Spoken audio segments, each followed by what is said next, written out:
Em breve, rodeado de numerosos discípulos, deu-lhes uma regra de vida, mas transmitiu-lhe principalmente o seu espírito, o seu exemplo. E a pequena capela de Porciúncula, pequeniníssima,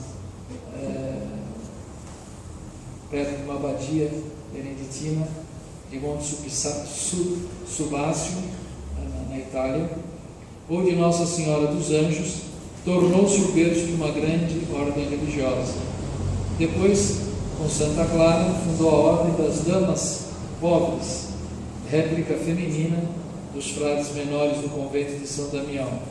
E, por fim, a terceira ordem da penitência, a Ordem Terceira, que devia alistar tantas pessoas do mundo a exercer uma notável influência na intensificação do espírito cristão da sociedade. São Francisco morreu em Assis no dia 4 de outubro do ano de 1226. Menos de 2 anos depois, era canonizado pelo Papa Gregório IX, e Assis tornou-se um centro de peregrinação para toda a cristandade. E nós nos perguntamos então, porque quando se perguntou uma vez, na virada do milênio, se perguntou qual foi o homem que mais influenciou no segundo milênio, quer dizer, do ano 1001 até o ano 2000. Qual foi o homem da história mais influente? Entre esses homens, apontava São Francisco como o homem mais influente em 1000 anos, um dos mais influentes. Bom, basta a gente olhar. Primeiro, quantas pessoas a gente conhece, em 1000 anos de história? Quantos nomes e personagens históricos assim permaneceram, cuja a obra permaneceu, nesses 1000 anos? Alguém poderia dizer alguns heróis do século XX, ou alguns heróis da Idade Média, algum rei medieval? Podemos até, não se compara aos santos, tá bom?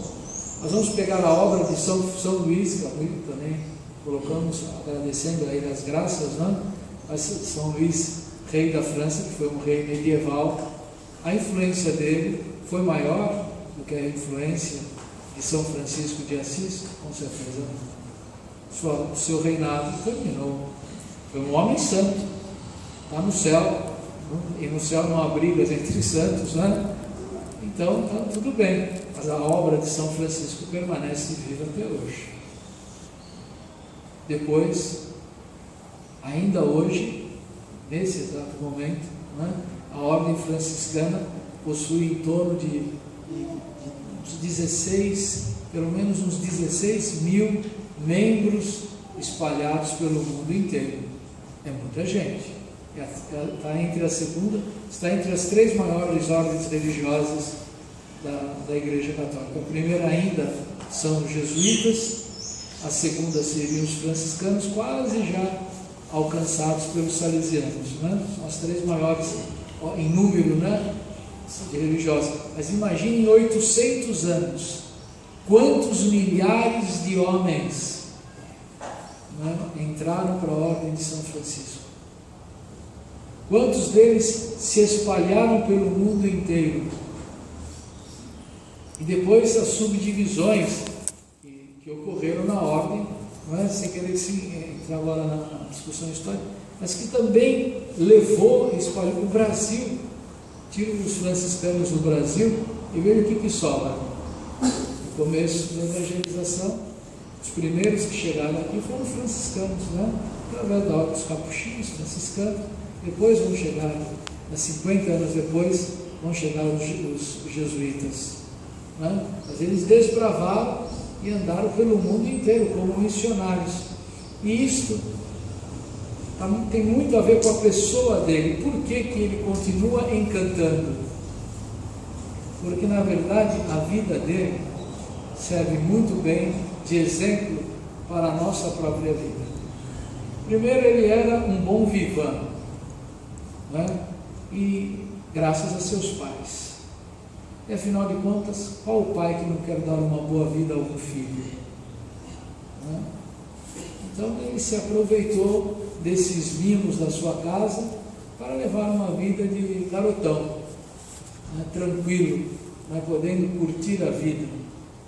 Mas isto não preenche a alma. E esse é o drama da maioria dos jovens. Mete a cara em qualquer buraco, mas se decepciona, mete a cara em 10 buracos e se decepciona como se tivesse metido a cara em 12 ou em 1000 buracos.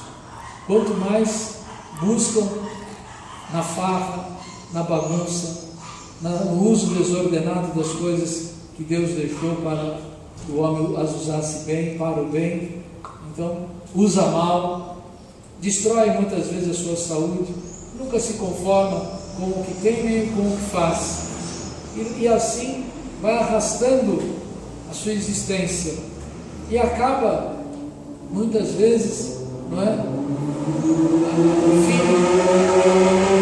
O fim da juventude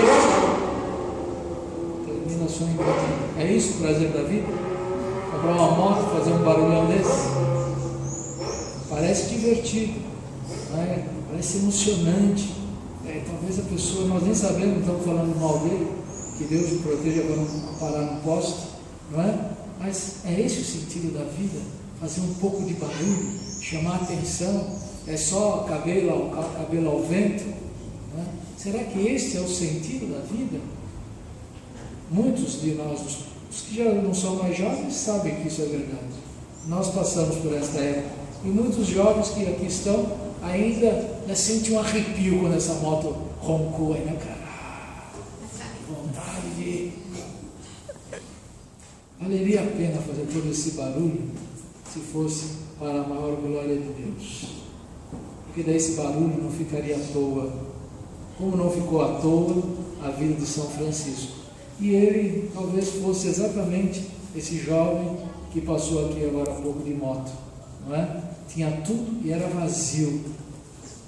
E vai ser justamente neste momento, talvez voltando de uma farra, voltando de uma noitada de cantorias com os amigos, que se pôs esta pergunta do sentido da sua vida.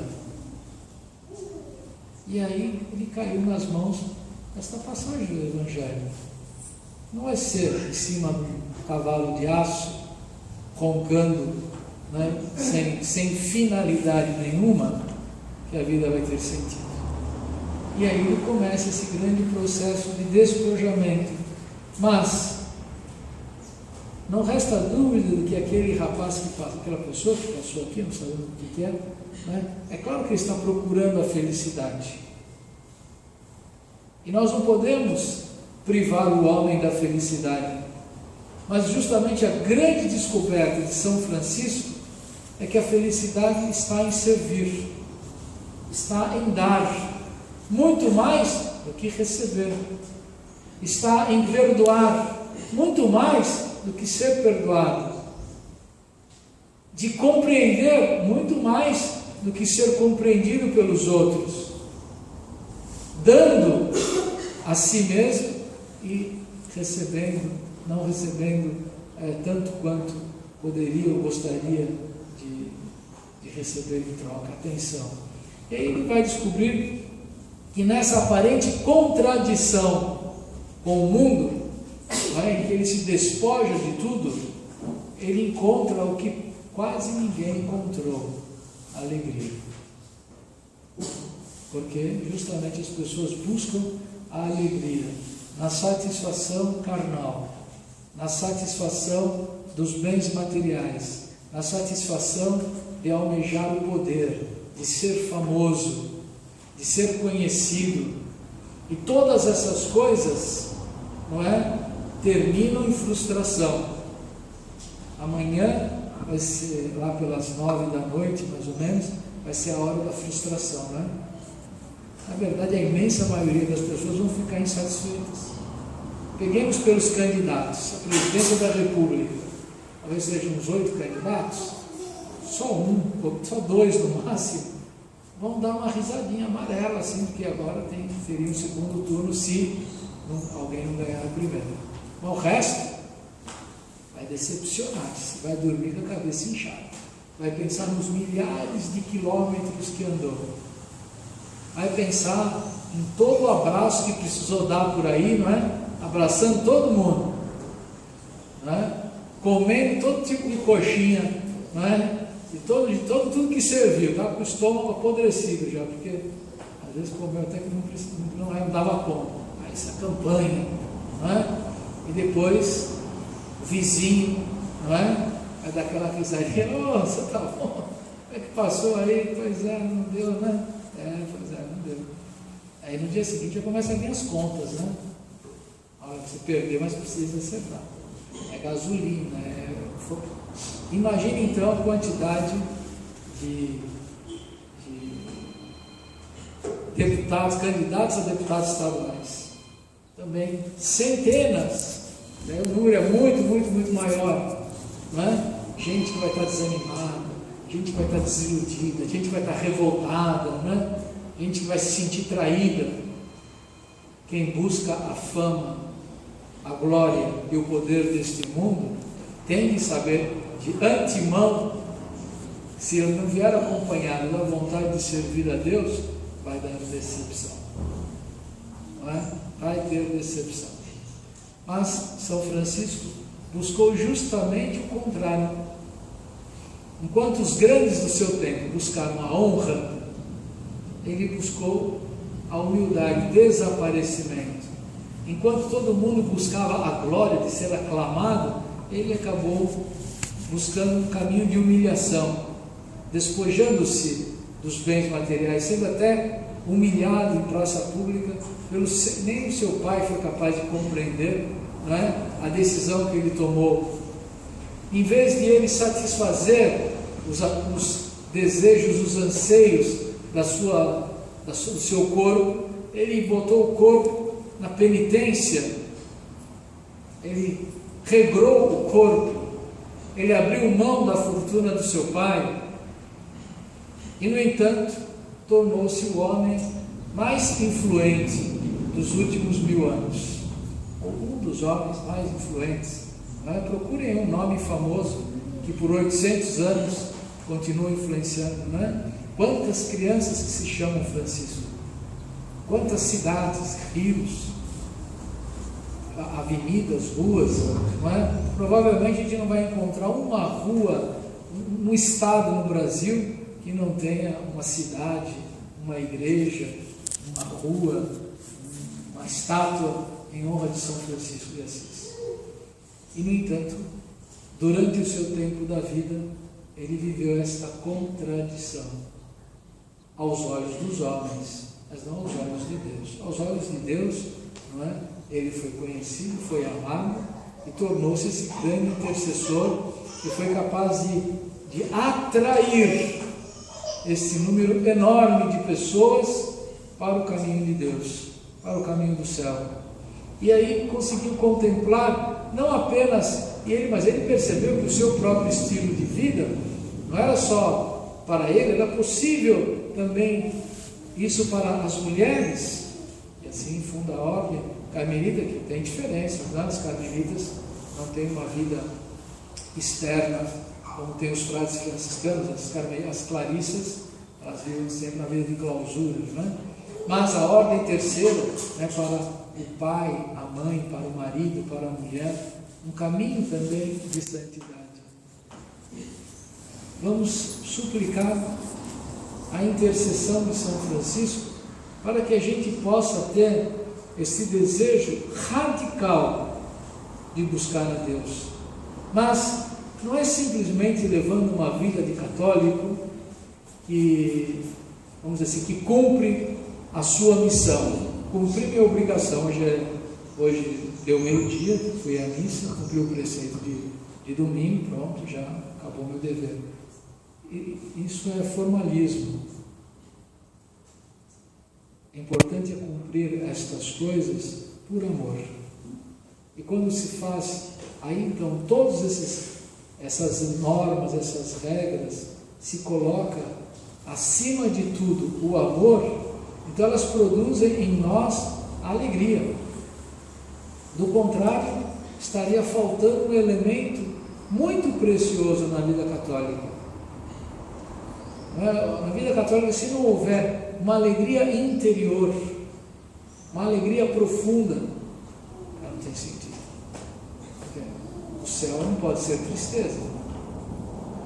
E se nós recebemos Cristo na Eucaristia, nós já antecipamos uma parte do céu aqui na terra, porque o mesmo Deus que eu vou encontrar no céu é este Deus que eu encontro na Eucaristia. E se para mim a Eucaristia é um fastio, não é? É causa de tristeza, ai que problema, ai vou ter de abrir mão do meu tempo, ai vou ter de ficar 1 hora sem comer, ai eu não posso cometer esse pecado, porque senão não posso comungar, tanta dificuldade. Não vai funcionar, né? São Francisco sempre rezava, que gostaria de morrer por amor a Deus, a Ele que se dignou morrer por amor do nosso amor.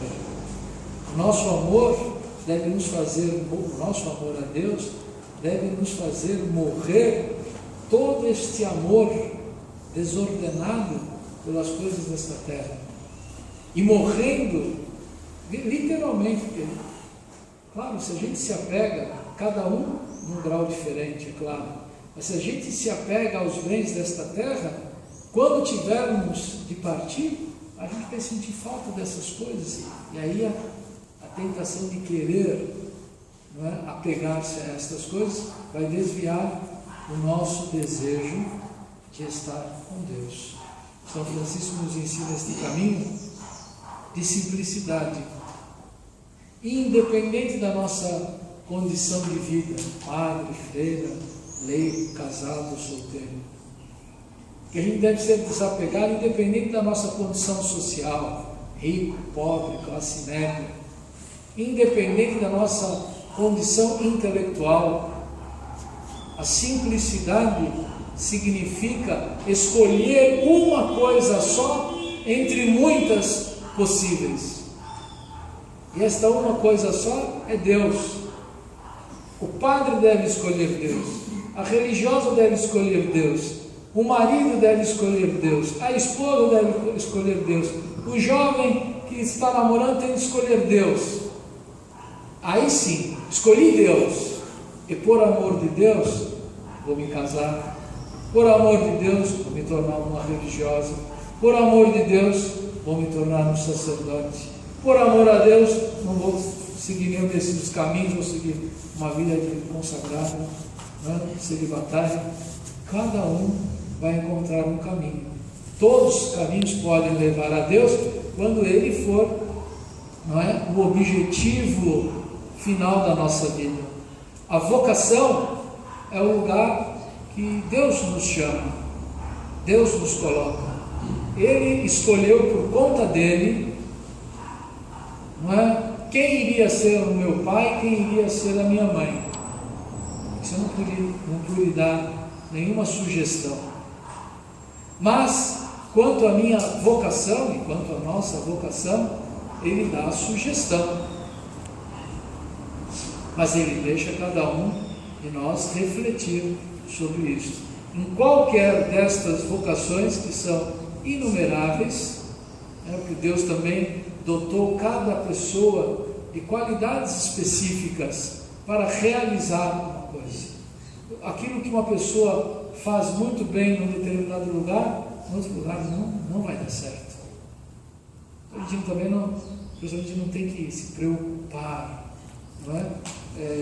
Se o que eu estou fazendo é bom ou não é, se vai ter proveito ou não. O que eu devo perguntar é aqui que Deus me colocou? Então aqui eu vou fazer de maneira perfeita, procurar me esforçar. E qualquer lugar, qualquer detalhe é importante, contanto que seja da vontade de Deus.